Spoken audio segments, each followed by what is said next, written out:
오늘 같은 날은 막 좀 떠들고 놀고 싶습니다.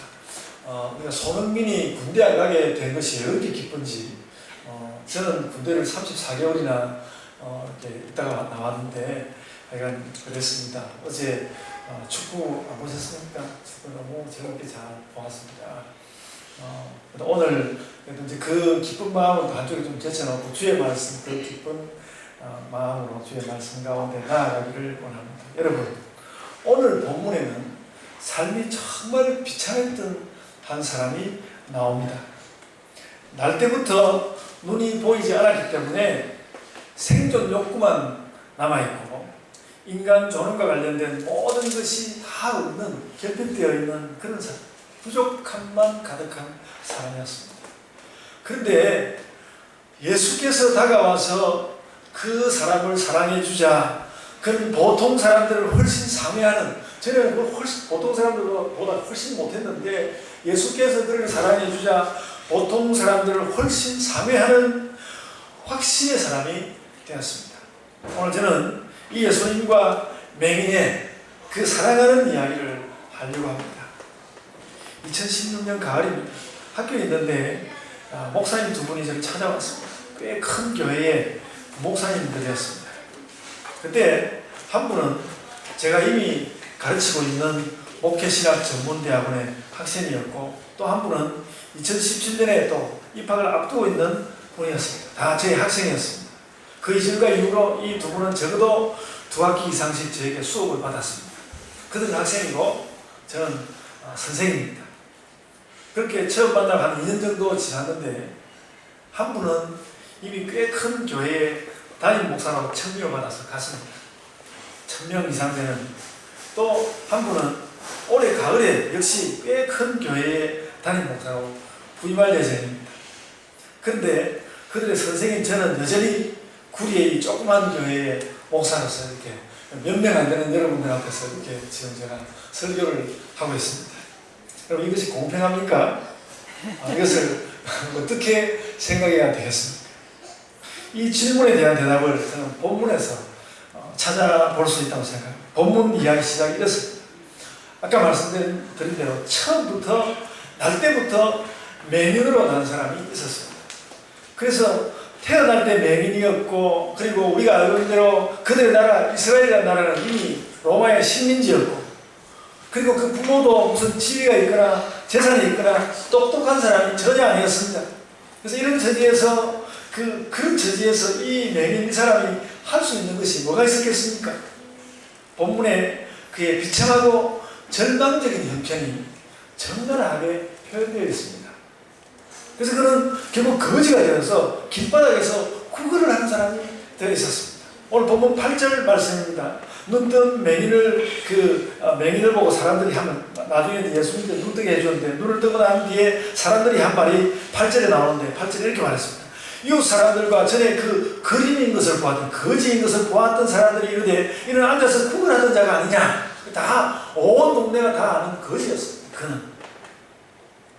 근데 본문 2절, 이 맹인을 향한, 아직 맹인일 때 맹인을 향한 제자들의 질문은 좀 어리석어 보입니다.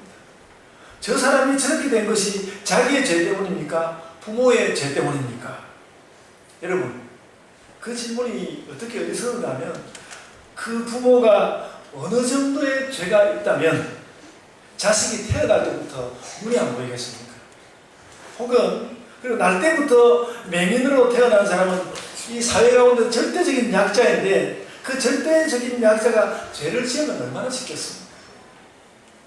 부모의 죄 때문입니까? 본인의 죄 때문입니까? 그 질문은 굉장히 어렵습니다. 차라리 이렇게 물을 수 있을 것입니다.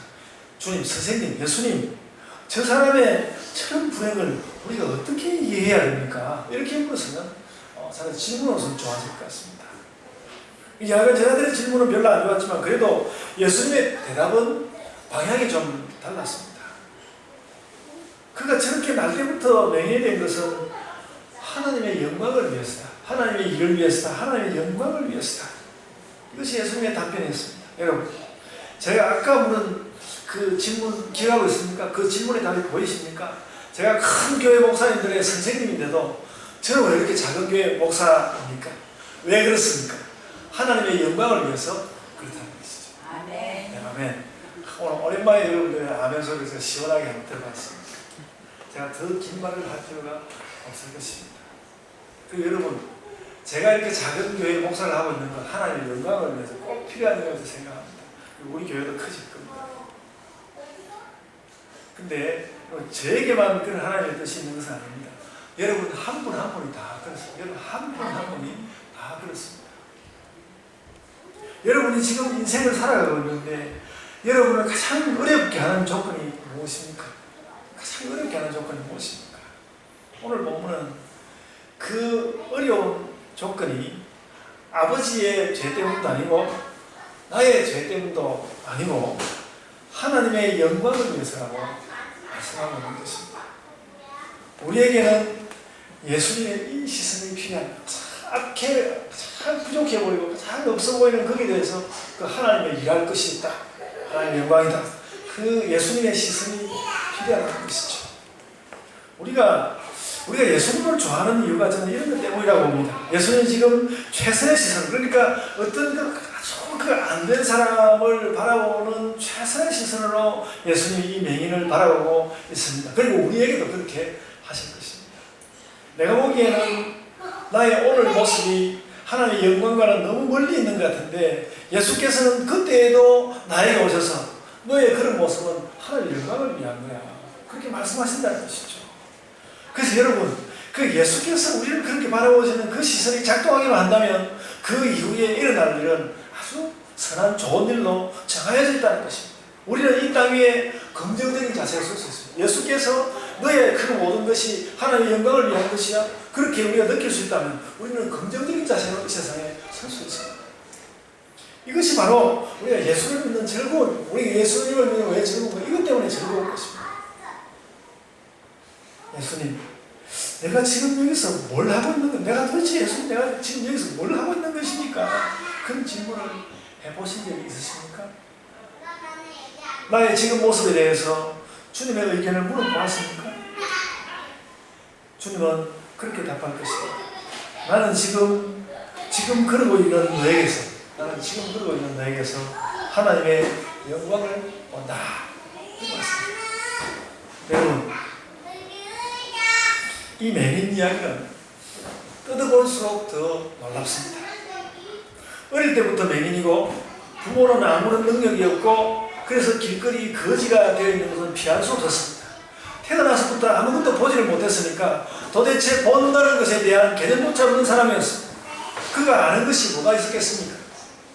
본다는 것이 뭔지 무엇인지 경험은 없지만 그래도 앞을 볼 수 있는 사람들이 자기에게 와서 자기가 가진 것 중에 조금을 떼어서 이 맹인에게 주기도 한다는 것. 그가 아는 것은 기억 그 정도였어요. 그래서 그거 가지고 내 먹고 사는 것. 이것이 이 맹인에게 생존법이었습니다. 그리고 이 당시에 이스라엘이라는 곳이 풍요한 곳이 아니었습니다. 자기들도 가진 것이 없이 살아가는데 이 맹인에게 준다고 해보는데 얼마나 줄 수 있겠습니까? 정말 쥐꼬리보다 더 적은 것을 받아서 이 맹인은 겨우겨우 연명했을 것입니다. 세상에 아무것도 아는 것이 없고 가진 것도 아무것도 없고 그 불행한 처지를 당연히 여기면서 살았습니다. 그저 그냥 사라지니까 산 것입니다. 그 맹인을 향한, 근데 그 맹인을 향한 예수님의 시선이 무엇이었습니까? 나는 그에게서 하나님의 영광을 본다. 여러분, 이 말은 연이어서 일어날 예수님 치유 사건의 전조만은 아닙니다. 이것이 늘, 그러니까 나는 그에서 하나님의 영광을 본다. 나는 그에서 하나님께서 일하실 것을 본다. 그렇게 말하는 것은 늘 사람을 바라보는 예수님의 시선이라는 말입니다. 예수님은 늘 우리를 그렇게 바라보신다. 내가 너에게서 하나님의 영광을 보고 내가 너의 그 모습에서 하나님 일하실 것을 본다. 예수님은 그렇게 늘 우리를 그렇게 보신다는 것이죠. 죄의 흐름이 가득 덮여서 돌파구가 없는 인간들에게 구원의 길을 열어주신 예수님의 구원의 능력이 바로 이런 시선과 연관되어 있는 것이죠. 여러분, 제가 마구 한번 이렇게 말해보겠습니다. 지금 당신은 요즘 왜 그러고 삽니까? 우리 말하다 보면 막 이게 격해지면 그렇게 말하지 않습니까? 지금 당신 요즘 왜 그러고 살고 있습니까? 누가 그렇게 물었을 때 우리 이렇게 주님의 대답으로 대답할 수 있으면 좋겠습니다. 내가 하나님 영광 때문에 이렇게 사는 것입니다. 내가 하나님 영광 때문에 내가 이렇게 사는 것입니다. 그렇게 말할 수 있으면 좋겠습니다. 내 생애에 대해서 부정적인 질문과 부정적인 분석과 고민과 답까지 다 던져놓고 우리의 생각을 어지럽게 할 것이 아니라 우리는 우리를 향한 하나님의 영광을 보는 이 예수님의 이 시선을 진정으로 알아차려야 한다는 것이죠. 너는 하나님의 영광을 위해서 있는 것이야. 귀에 쟁쟁하게 예수님의 이 소리가 여러분에게 오늘 들리고 또 어느 때든지 내가 주님 제가 왜 이러고 있는 것입니까? 그럴 때 하나님 영광을 위해서 이렇게 있는 것이야. 그 사람이 귀에 쟁쟁하게 들려와야 합니다. 이 맹인만 아니라 누구든지 우리가 한번 생을 얻었다고 한다면, 한번 생을 얻었다면 그 생은 하나님께 영광을 돌려드릴 기회를 얻은 것입니다. 그렇지 않습니까? 저는 이 맹인 이야기를 보면서 느꼈습니다. 이 세상에는 자신의 존재가, 사는 것 자체가 하나님의 영광을 위해서라고 믿는 사람과 그렇다고 믿지 않는 사람이 있는 것이다. 오늘 본문 9장 전체를 보면요, 두드러지게, 아니 오늘 제가 본문 9장 일부러 다 읽었는데 이 9장 전체를 보면요, 아주 두드러지게 예수님을 믿는 사람이 있는데 이 맹인이었다가 눈을 뜬 이 사람은 아주 두드러지게 예수님을 믿고 있습니다. 이제는 눈을 뜨게 된 맹인에게 바리새인들이 예수님을 죄인으로 인정하라고 그 사람을 막 종용하니까 25절에서 이렇게 말했습니다. 그가 죄인인지 내가 알지 못하나 한 가지 아는 것은 내가 맹인으로 있다가 지금 보는 그것입니다. 그러니까 자기에게 일어난 일을 하는, 나에게 이런 일이 일어난 것입니다. 예수께서는 그에게 하나님의 일이 일어날 것이다 그렇게 말한 것처럼 그렇게 답하였습니다.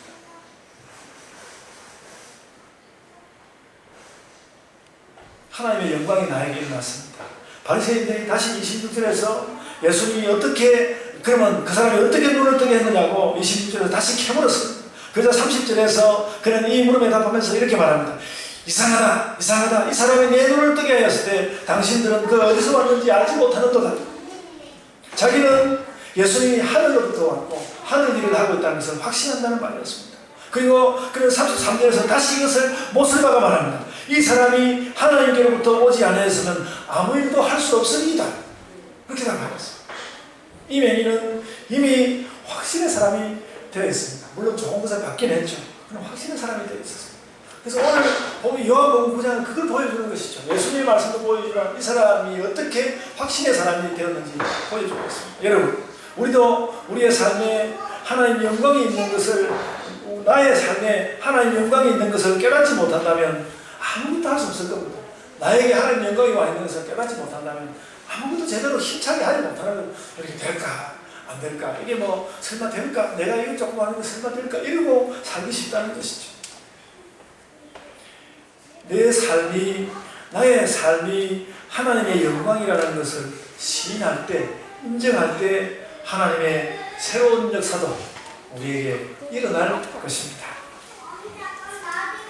제가 지난 금요일 학교에서 급히 해야 할 일을 해두고 그때 이틀 전입니다. 저녁에 전도를 하기 위해서 약간 지친 느낌으로 막 운전을 해오고 있었습니다. 그때 오늘 이 본문을 묵상을 하고 있었는데 갑자기 제 자신을 저를 돌아보게 되었습니다. 내가 요즘 제일 힘든 것이 뭔가? 그 생각에 내가 제일 힘든 것이 뭔가? 첫째는 교회에 우리 성도가 별로 적은 것이 힘든 것이었습니다. 둘째는 주머니에 돈이 별로 없었습니다. 여러분들 심각하게 듣지 마십시오. 그냥 생각나는 거 돈이 별로 없는 것이 힘들게 느껴졌습니다. 셋째는 그런데도 할 일은 너무 많다는, 할 일이 왜 이렇게 많은 거야? 할 일은 많았습니다. 하루 종일 뭔가를 해도 정리가 안 되는 느낌이었습니다. 그러던 그때 예수님의 시선을 생각하게 되었습니다. 너는 대체 왜 그러고 사니? 그런 질문이에요.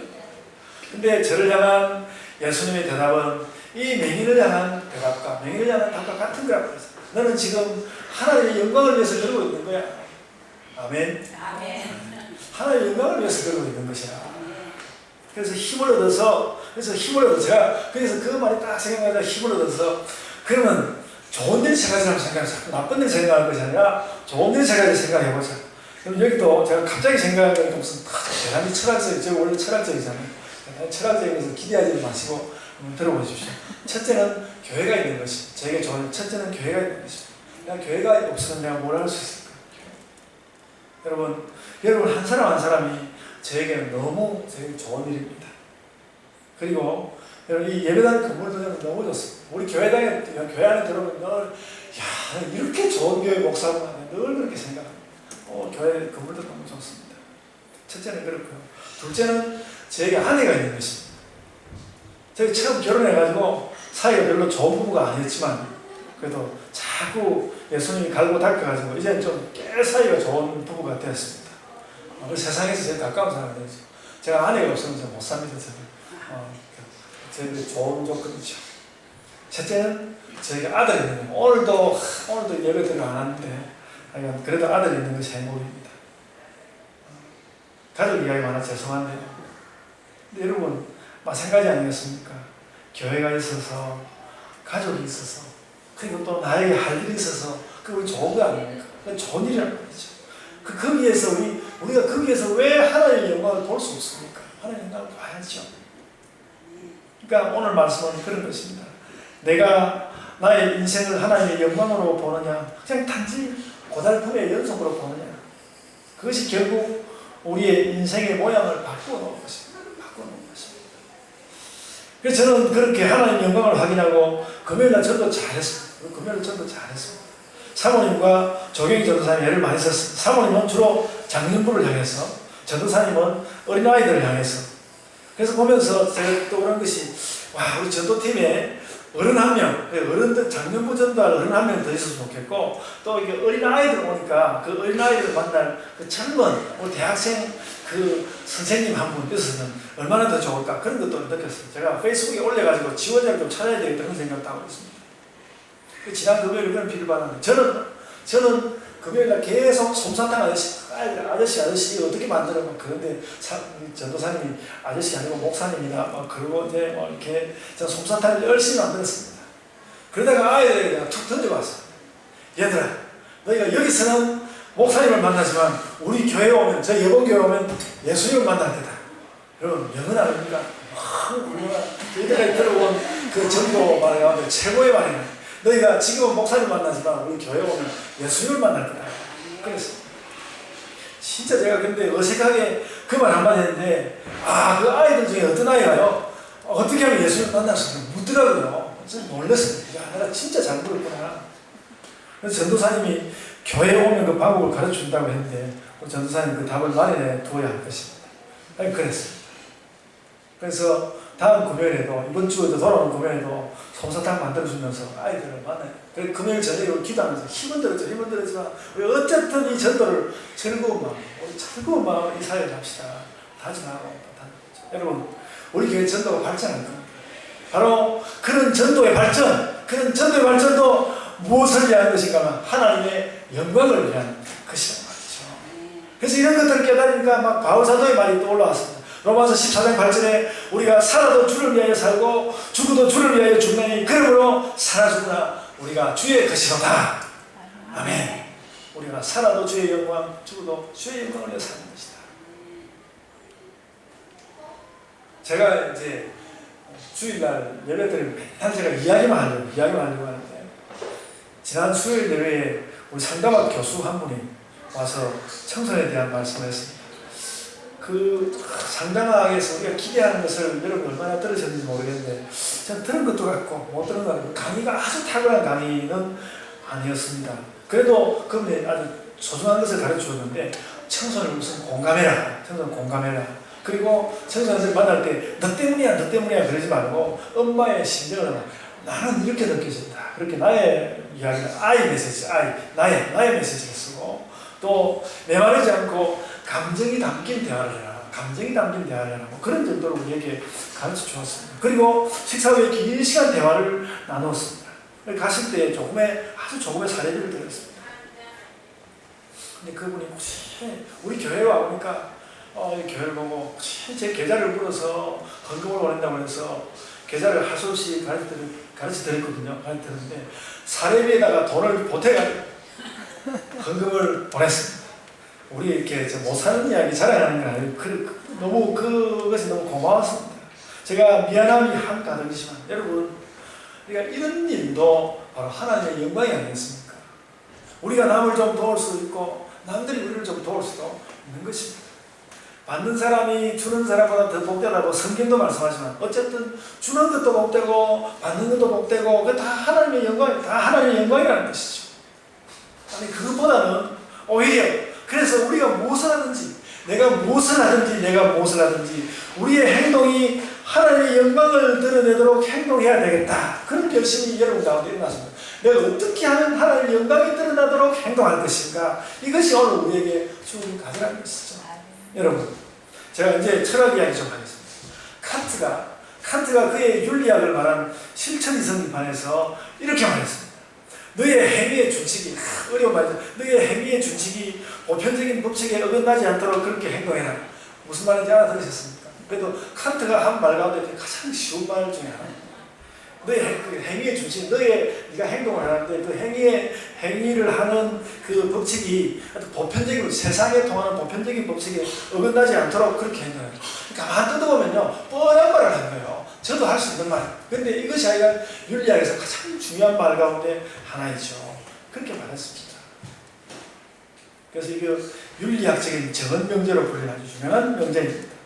일반적으로 바르게 사는 방법이 그렇다는 말이죠. 여러분, 제가 칸트 어려운 이야기를 잘난 척하려고 하는 것이 아니고 우리는 물론 칸트의 이야기가 많이 참고할 수 있지만 우리는 살아가는 방법이 그하고 다르다는 것이죠. 우리 그하고 다릅니다. 어떻게 다른가? 우리는 이렇게 말해요. 너의 행위가 하나님의 영광을 그르치는 일이 없도록 그렇게 행동해라. 오늘 그렇게 말해야 되는 것이죠. 우리는 오늘 본문을 의지해서 우리의 중요한 행동 방식을 하나 얻을 수 있는 것입니다. 너의 행위가 하나님의 영광을 드러내는 것이 되도록 그렇게 행동해라. 당연한 것 같지만 이런 생각을 우리가 하지 않고 살아요. 그러니까 칸트가 뻔한 이야기를 했는데 온 세상의 윤리학자들이 굉장히 중요한 말이라고 말하는 것처럼 우리들도 말해놓고 보니까 하나님을 믿는다면 하나님 영광 드러내도록 사는 것이 뻔한 일인데 뻔한 일임에도 우리가 그렇게 안 해왔으니까 이거 다짐해야 됩니다. 우리의 모든 행위가 하나님의 영광을 드러내는 것이 되도록 그렇게 행동하자. 여러분, 이것이 우리가 정말 하나님 나라를 사는 방법입니다. 이 땅에 온갖 악의와 편법과 거짓과 불평등이 설치되는데 그래도 하나님은 이 땅을 하나님의 법칙이 지배하는 하나님 나라라고 말씀합니다. 그렇다면 이렇게 막 나쁜 것이 많은가 해도 하나님은 자꾸 여기를 보고 하나님 나라라고 부른단 말이죠. 그렇다면 여기가 정말 하나님 나라라고 내가 믿는다면 우리는 각별한 결심을 가지고 우리라도 이 땅에서 하나님 나라처럼 하나님 법칙대로 우리가 살아야 하지 않겠습니까? 그런데 그 각별한 법칙으로 이 말씀이 딱 좋다는 것입니다. 너의 행동이 하나님의 영광을 드러내는 것이 되도록 그렇게 행동해라. 그렇게 행동하자. 오늘 성경 본문의 내용은 단계가 좀 많지만 저는 오늘 본문 말미에 34절과 35절을 내려 한번 펴놓고 보십시오. 33절과 35절이 또 특별합니다. 그거 다시 한번 깊이 묵상하게 되었습니다. 저는 그냥 지나가던 말씀이었는데 예수님이 이 맹인의 눈을 뜨게 해 주었는데 자기가 치유를 받은 것에 대해서 너무나 분명하게, 그러니까 좀 감추면서 이렇게 그게 아니고 어떻게 눈을 뜨게 됐으면 이렇게 말하지 않고 저분이 뜨게 해줬고 저분이 하늘로부터 왔다는 걸 당신들은 왜 모릅니까? 이렇게 너무나 분명하게 적응하니까 바리새인들에게 미우털이 박혔습니다. 그래서 그들이 말하자면 이 맹인을 회당 공동체, 그 예배드리는 회당의 그 공동체에서 이 맹인을 쫓아내버렸습니다. 34절에 이렇게 말씀합니다. 네가 온전히 죄 가운데서 나서 우리를 가르치려고 하느냐 하고 쫓아내어 보내라. 이 쫓아냈다는 말은 그 회당에서 예배하는 그들 말입니다. 유대인들 그 공동체에서 쫓아냈다는 말이죠. 그 가톨릭식으로 말하자면 파문 같은 것이죠. 그래서 여러분 가만히 생각을 해보면요, 맹인에게 일어난 이 일이 결코 쉬운 일이 아닙니다. 가벼운 일이 아닙니다. 그에게는 고난이 기다리고 있는 것입니다. 그가 물론 눈은 떴지만 그렇다고 해서 갑자기 세상을 다 알게 된 것은 아니거든요. 그는 여전히 이 세상에 대해서 초보입니다. 그런데 이제까지는 그래도 자기에게 뭔가 그 음식과 인간관계를 제공해 주던 사람들에서 쫓겨났습니다. 그럼 물론 눈을 뜨긴 했지만 그렇게 좋은 조건을 얻은 것이 아니라는 거죠. 이제는 그들의 지역 공동체에서 그들의 신앙 공동체, 내 몸담아 오던 신앙 공동체에서 격리되는 어려움이 다가왔습니다. 하나님의 영광은 그의 말대로 분명히 일어났는데, 하나님의 일이 일어나고 하나님의 영광은 일어났는데, 그 하나님의 영광에도 불구하고, 그 하나님의 영광이 일어났음에도 불구하고 좋은 일만 일어나지는 않더라. 좋은 일만 일어나지는 않더라. 그리고 나서 성경은 이 사람에 대해서 더 이상 아무 말도 하지 않습니다. 저는 성경을 읽을 때 이런 부분이 제일 답답해요. 아주 형편이 어렵게 되는데 성경이 거기에 대해서 한마디도 말하지 않는 것이죠. 제가 예레미야서를 읽을 때마다 막 가슴 터질 것 같은 것이, 예레미야가 자기 온몸을 바쳐서 그냥 하나님께서 가라앉는가 막 선하면 쓰고 어떤 고통이라고 그런 전부 다 했는데, 예레미야가 그렇게 해서다가 나중에 그가 어떻게 되는지 막 그냥 아무 말이 없고 그냥 끝나버리고 있어요. 이 맹인도 마찬가지. 성경이 무책임하다 느낄 정도로 그 맹인에서 아무런 다른 말이 없습니다. 그는 어떻게 되었을까? 저도 모르겠습니다. 근데 한 가지 생각은 할 수 있습니다. 이 사람은 예수님의 능력이 무엇인지 확실히 깨달았고, 예수님의 뜻에 대해서도 누구보다 잘 알게 되었습니다. 그래서 다가온 역경을 예수님이 주신 그 사랑과 교훈을 가지고 이겨냈을 것입니다. 아멘. 이것이 제가 오늘 설교 제목을 사랑하는 이야기를 했는데, 오늘 사랑하는 이야기의 결말입니다. 그런 것이죠. 여러분, 36절과 38절에 나오는 이 맹인의 거듭되는 고백은 너무나 아름답습니다. 제가 이걸 끝나면 정말 믿음의 아름다운 것이 이런 것이다, 그런 느꼈습니다. 36절 보면요, 주여 내 눈을 뜨게 한 그가 누구입니까? 내가 그를 믿고자 하나이다. 내가 그를 내 마음 가장 깊은 자리에 받아들이고 싶습니다. 내가 그를 믿고자 하나이다. 아직 예수님이 눈뜨게 하는 것을 잘 모르는 사람들, 눈 뜨고 눈을 아직 안 봤을 때 가버린 말은 예수님을 잘 보지 못했거든요. 아직 예수님이 눈뜨게 하는 것을 잘 모르는 상황이지만, 나를 눈뜨게 한 그분을 믿는 것은 나의 운명입니다. 37절에서 예수님이 내가 바로 그 사람이다 그렇게 말하자 다시 맹인이 이렇게 말했습니다. 내가 믿나이다 하고 절하는지라, 이렇게 말했습니다. 믿음이 폭발한 그 맹인의, 그러니까 세상 아무것도 모르고 살던 그 사람에게서 예수 그리스도를 믿는, 하나님 믿는 믿음이 막 폭발하는, 하나님의 영광이 막 폭발하는 것을 우리는 볼 수 있습니다. 여러분, 우리의 믿음은 우리가 믿음을 가진다면 그 자체로 하나님의 영광입니다. 이 맹인이 그랬듯이 그렇습니다. 그래서 왜 믿으면 구원받는가, 그런 생각을 우리가 많이 하는데, 우리의 믿음이 바로 하나님의 영광이라서 그런지도 모르겠습니다. 우리가 믿는 것은 하나님의 영광이 드러나는 것입니다. 여러분, 그래서 믿음은 그냥 믿음이 아닙니다. 여러분, 그래서 여러분의 믿음을 단단하게 하십니다. 내 믿음, 이것이 바로 하나님의 영광이다. 하나님의 영광을 딴 데 가서 몰고 가는 것은 내가 하나님 그런 것을 느낄 수 있습니다. 믿음이 이게 확 다가올 때는요, 이게 뭔지 굉장히 내가 다른 생각이 들어간다는 걸 느낄 수 있지 않습니까? 왜 그런가 하면 하나님의 영광이 나에게 다가오는 것이거든요. 여러분이 믿음을 단단하게 하시면 하나님도 그로 인한 영광으로 기뻐하실 것입니다. 여러분, 우리 예본교회에 이런 믿음과 이런 영광의 폭발이 일어나기를 소원합니다.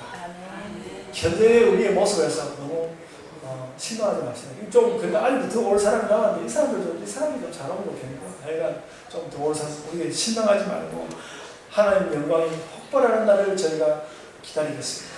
기다리겠습니다. 여러분, 이 마지막 부분을 확인하는 것이 또 무슨 뜻이 있겠습니까? 우리가 하나님 영광을 위해서 산다고 해서 좋은 일만 생기는 것은 아니라는 것이죠. 아까 말씀대로 하나님 영광을 위해서 살기 때문에 더 어려워질 수도 있습니다. 그렇지만 하나님 영광을 내 안에 품고 살면 겉보기에는 고난을 당하는 것 같아도 우리의 영은 독수리가 날개를 치고 하늘로 올라가는 것처럼 날아올 수 있습니다. 하나님 영광을 위해서 살아도 여전히 역경은 오는데, 그래도 이제는 하나님의 뜻을 내가 알 수 없다. 하나님의 영광이 무엇인지 내가 그것을 안다. 이 맹인의 변화에서 우리는 그것을 읽어내야 하는 것입니다. 그것이 그리스도의 삶입니다. 물론 역경만 온다는 말씀은 아닌데, 예수님의 기적이 사람의 처지를 확, 그냥 예수님의 기적이 확 와가지고 사람의 처지를 확 바꾸고 그러면 끝나는 것이 아니라는 것이죠.